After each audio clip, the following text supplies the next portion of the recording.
Shri Ganesha Sharada Gurubhyo Namaha Ramaya Ramabhadraya Ramachandraya Ved Raghunathaya Nathaya Sitaya Pataye Namaha. Welcome to our session on Ramayana, the chapter 7 of Ayodhya Kanda.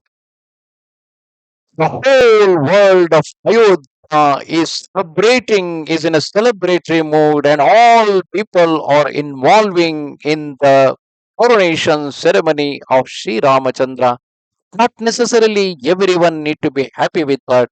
There will be always some people who are jealous and who always wants to meet their own selfish end. And one such lady was a hunchback maid Mantara, of who was from the uh, my maternal side of Kaikeyi, and she made Kaikeyi to spoil the entire plan of Dashratha. At this time, Queen Kaikeyi had a female servant who had accompanied her from the abode of her royal parent, was ever in attendance on the queen. Her name was Mantra. By chance ascending the balcony of the palace, which resembled the full moon, she perceived the capital of Ayodhya adorned with garlands of lotuses and principal streets sprinkled with water. Flags were fluttering from the tops of the tall houses, the roads leveled, and the wide streets crowded with people. Holy Brahmins carrying inauspicious gifts were waiting to offer them to Sri Ramachandra. The temples were painted white, and strains of musical instruments resounded everywhere. Elated by the festivities, joyful crowds were singing the Vedic mantras, and not only men, but elephants, horses, and cattle demonstrated their joy in their own peculiar fashion. Large flags bound with flowers were being carried by joyous citizens wandering here and there. Mantara was amazed to see these unusual activities, and meeting Sri Rama's royal nurse, gaily dressed in a white silken robe, he inquired of her, saying, "Why is the wealthy Queen Kausalya, the mother of Sri Rama, distributing immense riches in charity today? Why are the people of capital so joyous? What is the happy thing about to accomplish?" The royal nurse, overcome with joy at that time, told the hunchbacked Mantara of Rama's enthronement. He said, "Tomorrow at dawn, under the Pushya star, King Dasharatha will install the sinless Rama with the fear of anger as Yuvaraja."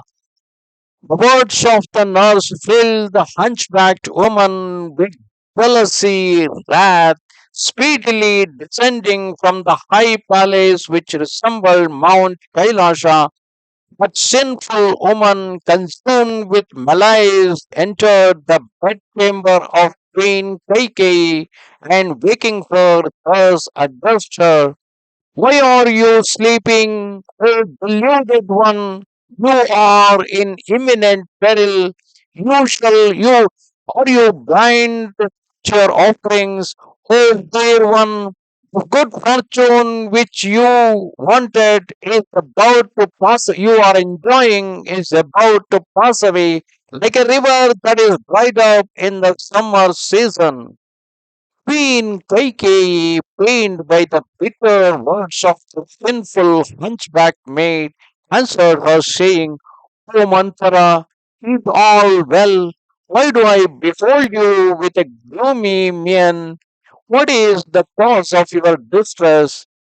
Hearing the gentle accents of Queen Kaikeyi, Mantara, who was full of cunning, assuming a sorrowful mien, and feigning friendship for the queen, spoke bitterly, "O Devi, a great calamity has befallen on you. Hear me. Dasharatha is about to proclaim Sri Ramachandra as regent. I am immersed in the bottomless sea of fear. I am afflicted with pain and sorrow. I am as if scorched by fire, and for yourself, for your good, I have come here. O Kaikeyi, your woes are my woes, your sorrows my sorrows. Of this I am certain. Here you are the daughter of great royal house, and you are the favorite of King Dasharatha. Why are you deceived by his crafty ways? Outwardly, your husband appears to be speaker of truth. Inwardly, he is deceitful man. His speech is fair, but his heart is hard. Your honesty is the cause of your suffering. Failing on you my precious words, king visits you and speaks insincere words to you. By delivering the kingdom to Kausalya's son, he seeks to make her mistress of all. Like an affectionate mother, you have nourished in your lap the enemy that is called your Lord. You resemble the one who pressed a serpent to her bosom, deeming it through illusion to be her infant. A snake or an enemy harms the one who has spared him. Also, King Dasaratha today dealt with you and your son. This sinful, deceitful monarch will destroy you, your son, and your relatives who are worthy of happiness by enthroning Sri Ramachandra. O you of deluded intellect, ever indifferent to your own good, hear me, there is yet time. Whatever you cannot do for yourself, for your own advantage, perform and thus protect your son and me. Hearing the words of Mantra, beautiful queen rose from her couch like autumnal moon, filled with wonder and delight. She took from her person a precious ornament and presented it to the hunchback woman, that lovely one, unequaled in beauty among youthful women, said to Mantra, "O Manthara, you have brought me joyful tidings. Tell me what I can offer you in return for these pleasing words. I find no difference between Rama and Bharata. I am therefore fully satisfied if the king installs Sri Ramachandra. O dear one, nothing is more pleasing to me than the news of Sri Rama's enthronement.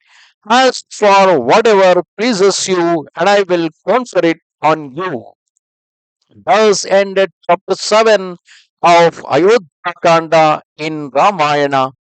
Remember, in the earlier chapter, Dasharatha was telling the mind is something that you cannot trust upon, which can change, and it's fickle and it can change anytime because of the words of the others.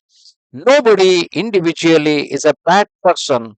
Here, Mantra, with her own selfish interest, to be to enjoy the royal privileges as belonging to the king, so she deliberately filled Kaikeyi's mind with a poison. Though Kaikeyi by herself was always good as a good mother, she was taking care of both Bharata and Rama with equal passion. And at the same time, even Rama also treated all his three mothers as his own mother, Kausalya. Because of that reason, actually, there was no enmity between them. Because of the selfish interest of a maid like Manthara, a, a seed of poison is sown in the family, and that spoiled the entire harmony of the family. Thanks to the greatness of Rama, thanks to the greatness of Bharata, but poisonous weed did not grow too much, and Bharata would soon be cutting it into pieces. Namaste Sharada Devi, Kashmira Puravasini, Swamaham Prarthye Nityam, Vidyadanancha Dehime. Goodbye.